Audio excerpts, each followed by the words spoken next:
Hey guys, welcome back to the channel. Welcome back to Fun Facts About Fasting, a little series where I share some benefits of fasting each day. And today we're on episode 22, talking about a little bit of a recap as to the second week of videos that I made. I made a recap video of the first week, looking at fasting and conditions. And today we're now talking about the second week, where I talked about fasting and the brain and the mind. So let me whoop you over to my screen and we can have a look at some of those episodes. So looking at kind of fasting and the brain, I mentioned in the video, what if we could optimize our cognitive performance, improve our memory recall, improve our neuronal function, prevent kind of neurodegenerative diseases, even though I struggle to pronounce it half the time. And I think it was really nice to share some of the kind of fasting benefits from that angle. So one of the first ones was day number 8, where we talked about fasting and Alzheimer's, and how this kind of atrophy, which is kind of shrinking on the brain, can be minimized, reduced by looking at bouts of fasting.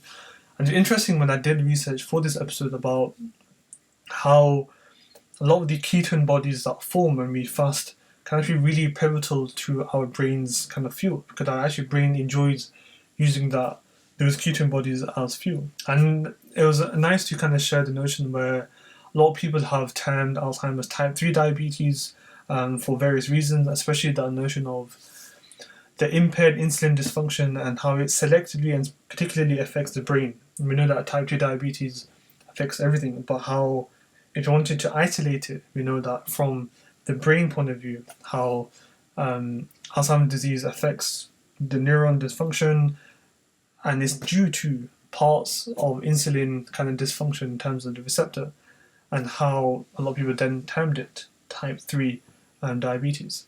And believe it or not, when I mentioned this 2 years ago, a lot of people were alarmed and didn't realize that how the brain is full of fat. It loves fat, it's full of fat, it loves to burn fuel. And that's why a lot of ketosis experts voice their kind of appreciation of how clear we think sometimes, and how smooth our kind of productivity can be when we are on a fasted state.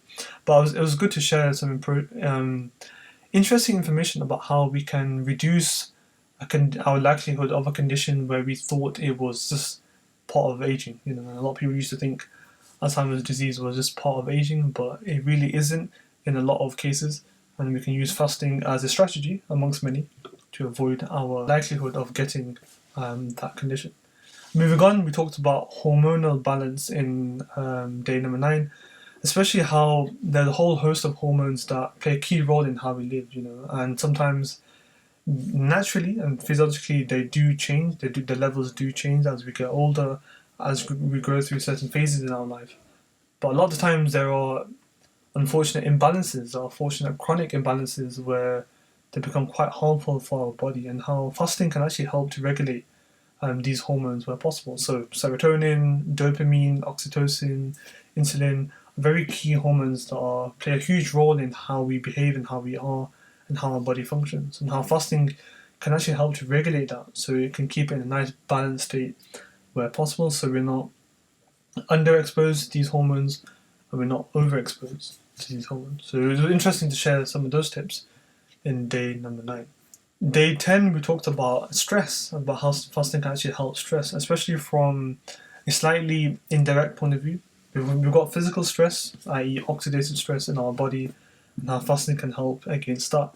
But also the mental stress, the anxiousness, anxiety, depression. And looking at fasting from the non-food side of things is where this episode came in handy, because we looked at how certain diet-inducing bouts of anxiety can occur, so through what we eat and how that can make us stress, but also to what we do and how that makes us stress, and how if we are fasting against social media, against certain aspects and habits that are causing that stress, we're going to have a better chance to become more disciplined and more tolerable and tolerant against that form of stress as well.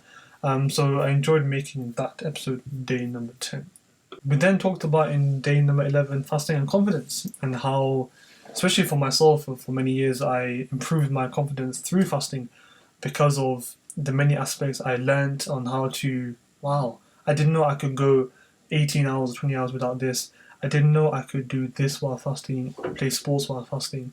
And that realization of what my body could do made me, spurred me on to be more confident to do other things.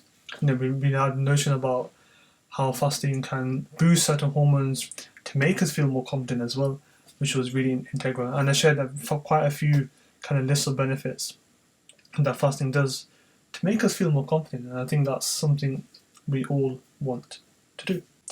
One of my favourite episodes was day number 12, where we talked about fasting and cognitive performance and how brain-derived nootropic factor was a key kind of factor that gets upregulated by bouts of fasting or gets triggered to be upregulated. And part of it was due to that beta hydroxybutyrate and how it raises the levels of that particular factor, and how that factor is very important in how our brain is performing, how efficient it is, how effective it is, especially the parameters of focus, memory recall, memory retention, that type of thing. And it's crazy to think that, just by changing the way you eat and the schedule that you eat, you're actually improving your brain's ability to perform its actions. And I found that actually quite useful and quite good as a reminder for myself, especially even from the notion of how we, especially myself, was wondering that, okay, once we lose neurons, that's it. The neurons that we have in our brain are only neurons that we have. But this notion of neurogenesis, actually making new neurons, is quite a big fact now, and fasting can actually help to improve that, actually generation of new nerves. And again, I put some links in the description box about this as well, just for your kind of benefit. So yeah, enjoyed making that episode for sure, because we all want to improve our brain's ability. And lastly, day number 13, because as I mentioned in this episode when I released it, some very heavy personal matters happened during that week prior to these episodes. That's why these episodes are coming a lot later than I intended. And how we all have to have forms of gratitude. Whatever walk of life we have, our core beliefs and values, whatever we want to believe in, the notion of gratitude still remains the same. But we all need it because there are many people around the world who look at our life as dream, our life as paradise. They would love to be in the position that we're in.